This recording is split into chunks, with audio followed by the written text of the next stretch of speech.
দেখুন, অনেকে নিজের ইচ্ছা পূরণ করার জন্য ভগবানের কাছে মানত করে যে আমার ইচ্ছাটা যদি পূরণ হয়ে যায়, ভগবান তোমাকে আমি এই দিয়ে পুজো দেব। এই অবধি ঠিক আছে, কেন ভগবানের কাছে চাইবো না তো কার কাছে চাইবো? তার কাছেই তো আমাদের চাইতে হবে, সে জগতের পিতা।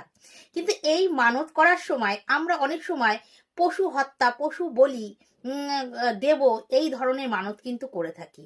একবার ভেবে দেখবেন, কোনো পশুকে হত্যা করে সেই মানত করা বা সেই ইচ্ছা পূরণ করাটা কি সঠিক বলে মনে হচ্ছে? আর সেই ইচ্ছা পূরণ করে আমার কি ভালো কিছু হবে? হ্যাঁ, তাই জন্য এই ধরনের মানত কখনো ভগবানের কাছে করবেন না। কি ধরনের মানত করবেন?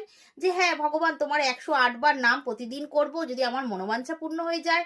১ বছর, ২ বছর এরকম সময় মেয়াদ বেঁধে দেবেন।